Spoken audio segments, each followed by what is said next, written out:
कहना चाहते हैं कि आखिर हमारा अपराध क्या है। ऐसा फील हो रहा है कि सर्व समाज में जन्म लेना ही बहुत बड़ा पाप है। सारी सीट उन्हीं को दे दी जाएगी तो जनरल क्या वहाँ जो है मतलब जनरल प्रसाद लेने गया था। कोई 4 साल नौकरी करने वाला प्रसाद पे या समायोजन पे नहीं जा सकता। नमस्कार, खबर दृष्टिकोण देख रहे हैं आप। मैं हूं सैयद मोहम्मद हसन। हम इस वक्त मौजूद हैं शिक्षा निदेशालय के ऑफिस में, जहां पर 69,000 शिक्षक भर्ती का जो मुद्दा है, जिस पे आंदोलन 3 दिन से चल रहा है, वो चल रहा है। इसके अलावा यहां पर आज 2 गुट जो है यहां पर धरना प्रदर्शन कर रहे हैं। एक वो जिनका सिलेक्शन नहीं हुआ है, जो पहले से धरना प्रदर्शन कर रहे हैं। एक और गुट जो आज आया हुआ है यहाँ पर, जिनका सिलेक्शन हो चुका है, जिनके ऊपर तलवार लटक रही है, उनकी नौकरी पे तलवार लटक रही है। उनसे हम बात करेंगे कि क्या कुछ उनकी मांग है, क्या कुछ आपका कहना है। क्या नाम है आपका? मेरा नाम प्रदीप कुमार मिश्रा है। मैं गोंडा जिले में जो है शिक्षक पद पे कार्यरत हूँ। मैं ये कहना चाहता हूँ कि जब मतलब परीक्षा स्टार्ट हुई, 4 पेपर हम लोग दे के सिलेक्ट हुए यहाँ पे आके, इन्होंने उस समय आरक्षण का सारा जो है जितना आरक्षण का रूल होता है सब लगाया, इन्होंने सब लागू किया। आज ये पता चल रहा है कि आरक्षण ओबीसी वालों को मिला ही नहीं है। अभी भी वो कह रहे हैं हमें 7,000 सीट और चाहिए। तो जब सारी सीट उन्हीं को दे दी जाएगी तो जनरल क्या वहाँ जो है मतलब जनरल प्रसाद लेने गया था। 3,000 सीट के लिए जनरल गया है। आप शिक्षा मित्र को जनरल में सिलेक्ट कर दिए, आप उनको ओबीसी को सिलेक्ट कर दोगे, एससी को सिलेक्ट करोगे, तो जनरल जाएगा कहाँ जाएगा जनरल?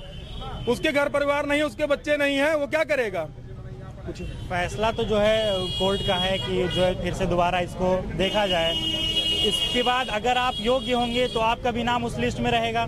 भैया, ये सिंगल बेंच में ये ऑर्डर हम लोग जीते, डबल बेंच में वो जीते हैं। अभी हमारे पास रास्ता खुला हुआ, हम सुप्रीम कोर्ट जाएंगे। अगर सरकार आगे नहीं बढ़ती है, सरकार आगे काम नहीं करती है, तो हम लोग जाएंगे सुप्रीम कोर्ट। सरकार को जो करना है करे, हम अपने तरफ से काम करेंगे। हम सुप्रीम कोर्ट जाएंगे, हमारी टीम है, हम जाएंगे वहाँ पे, हमारा अधिकार है हमारा। हम जब सिंगल बेंच जीत के आए हैं, डबल बेंच हुआ, पैरवी ठीक से नहीं हो पाई, नहीं हार गए वहाँ पे, कोई बात हुई जो भी है, लेकिन मुद्दा हम लोगों का भी मजबूत है। डबल बेंच में एमआरसी से ही हम लोग जीत के तब ये लिस्ट बनी थी।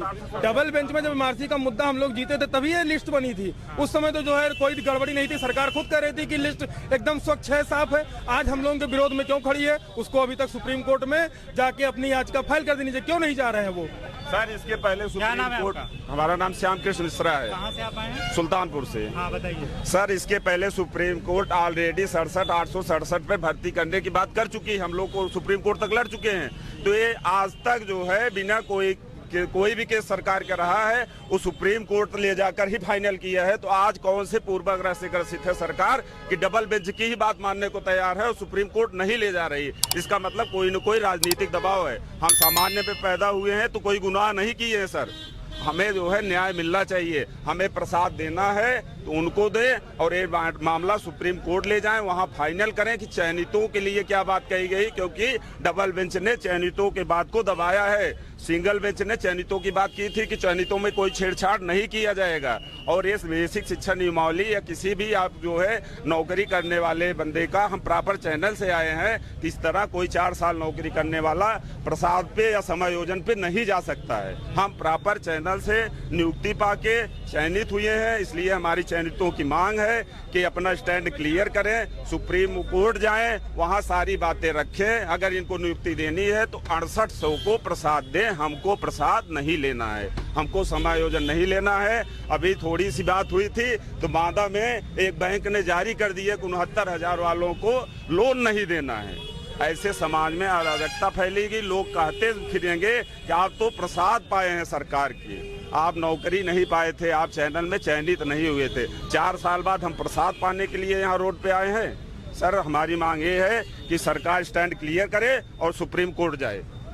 क्या नाम है आपका? मधुकर पांडे सर। क्या कुछ आपकी मांग है? हमारी मांग यही है सर कि जो 67,000 जो सुरक्षित सीट है, उस पर कुछ भी चयनित सूची से कुछ भी एक भी छेड़छाड़ न करे। जो करना वो करे, लेकिन उसमें कुछ भी छेड़छाड़ ना करे।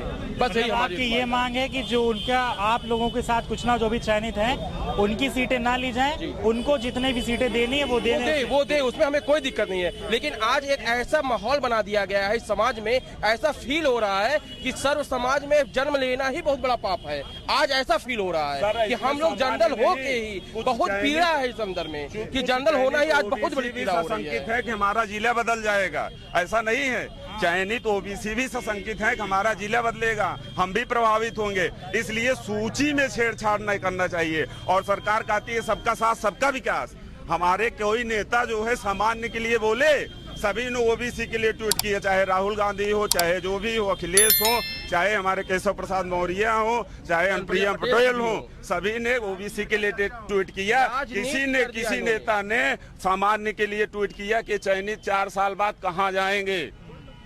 तो ये सबका साथ, अगर सबका विकास है तो सबको लेके चलें। पहली बात तो सूची में कोई छेड़छाड़ करने की जरूरत नहीं है। क्या नाम है आपका? हमारा नाम आनंद सिंह है और हम चयनित शिक्षक हैं, कुशीनगर से आए हैं। हम बस ये जानना चाहते हैं आपके माध्यम से, सरकार को ये कहना चाहते हैं कि आखिर हमारा अपराध क्या है। 2018 की ये भर्ती और आज 24 चल रहा है, 6 साल हो गए। 18 में भर्ती आई, 19 में परीक्षा हुआ, उसके बाद high court, single bench, double bench, supreme court तक हमने अपनी लड़ाई लड़ी। 60, 65, 40, 45 कटाव की हमने लड़ाई लड़ी। और उसके बाद इसको वैश्विक कोरोना काल के महामारी में हम लोगों ने अपना सब कुछ सर्वस्व निछावर करके ड्यूटी किया, क्वारंटाइन करवाया। सरकार ने जो जो आदेश दिए हमने वो किया। सरकार के एक एक आदेशों का पालन किया। हमारे कई साथी, इसी भर्ती के कई शिक्षक साथी इसी कोरोना काल में मृत हो गए। उनको क्या मिलेगा? और आज हम सभी इस दोराहे पे खड़े हो गए हैं कि हमारी बात कोई सुनने वाला नहीं है, कोई समझने वाला नहीं है। हम कई ऐसे मित्र हैं जो ओवर एज हो गए। और यहाँ बात ये करनी है हमको कि आखिर जब एक ही परीक्षा के कई मानक कैसे हो सकते हैं? आप टेट की परीक्षा कराते, एक शिक्षक को पहली सीढ़ी पार करने के लिए टीचर एलिजिबिलिटी टेस्ट की जरूरत होती है। हमारा आज 2 खाने में वहाँ बटा हुआ, आरक्षित वर्ग, अनारक्षित वर्ग। हमें 90 नंबर लाना है, उनको 82 नंबर लाना है। उसके बाद फिर सरकार ने 6 जनवरी 2019 को दूसरी एस टेट का नाम दिया, सुपर टेट का नाम दिया, ATRE कहा, असिस्टेंट टीचर रिक्रूटमेंट एग्जाम कहा, उसको हमने दिया। वहाँ पे 90-97 कहा गया कि आप 90 नंबर लाइए। उनको कहा गया कि 90 नंबर लाइए। जनरल को कहा गया 97 नंबर लाइए। हमने 97 नंबर लाया, फिर मेरिट बनी। आखिर हमारा अपराध क्या है? क्या हमने लिस्ट बनाई? क्या हमने जिला आवंटन किया? क्या हमने स्कूल आवंटन किया?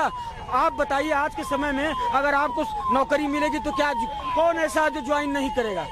आखिर हमारा अपराध क्या? और मैं ये जानना चाहता हूँ इस सरकार से, इस सरकार के अधिकारियों से और माननीय कोर्ट से कि क्या बिना अपराध के, बिना कोई गलती के सजा देना उचित है? और जिसके लिए हमारे सड़कों पे आए हैं हमारा परिवार और कई शिक्षक ऐसे हैं कि अगर ऐसा आदेश होता है, उसका पालन होता है तो आत्महत्या करने को मजबूर होंगे। कितने शादी टूट जाएगी, आत्महत्या करने को मजबूर है। यही पे इसी SCRT पे आत्मदाह करेंगे, आत्मदाह करेंगे, अभी आत्मदाह कर लेंगे। अरे जब हमारे लिए कुछ बचेगा ही नहीं तो हम क्या करेंगे? आप बताइए। हम ओवर एज हो गए, हम दूसरी नौकरी छोड़ के आए थे इसलिए ना कि हमारा जीवन सुरक्षित हो गया। अब चलिए हम बच्चों को निपुण बना रहे हैं, पढ़ा रहे हैं, सारा सरकार के आदेशों का पालन करें, कोरोना ड्यूटी किया, चुनाव करवाते हैं और उसके बाद हमको यही इनाम मिलता है। छोटा सा साइड इफेक्ट समझ लें आप। हमारे एक मित्र गोंडा के रहने वाला अभिषेक सिंह जी हैं, उनकी इंगेजमेंट तक हो गई थी, लेकिन जब से ऑर्डर आ गया है उनकी शादी टूटने की नौबत आ गई है। दूसरी बात, जो लोग अपनी फाइनेंशियल स्थिति को सही करने के लिए, घर बनाने के लिए बैंक से लोन ले लिए हैं, अगर उनकी नौकरी सत्र के बाद छूट गई तब उनके पास विकल्प क्या बचेगा? इसी नौकरी के बेस पर ही लोन लिए थे, तब उनके पास सरकार हमको बताए क्या विकल्प बचेगा? केवल सुसाइड के अलावा कोई विकल्प नहीं बचेगा उनके पास। तो इतने बड़े समझिए पूरे समाज की अराजकता को, पूरे सवर्ण समाज के इतने सामूहिक आत्मदाह इन लोगों को करना पड़ेगा मजबूर होकर, क्योंकि ये किसी अन्य प्रकार से अपने कर्जे को नहीं भर सकते। करना पड़ेगा इन लोगों को, जो भी चयनित शिक्षक हैं। अगर ये फैसला आता है 69,000 शिक्षक भर्ती का अगर उनको चयन मिलता है तो इनकी जो है नियुक्ति ये खारिज हो जाएगी, जो भी पिछले 4 साल से जो भी नौकरी कर रहे थे। इन्होंने आत्मदाह करने की भी बात कह दी है कि अगर आ जाएगा तो जो लोन लेके रखा है, जो भी जिस तरीके की चीज़ें इनके ऊपर उधार हैं, जो भी लोन लेके रखा है और जो नौकरी ये कर रहे हैं, अगर वो चली जाएगी तो इनके पास कुछ नहीं बचेगा। आप देख रहे थे खबर दृष्टिकोण, कैमरामैन ताहा के साथ मैं सैयद मोहम्मद हसन।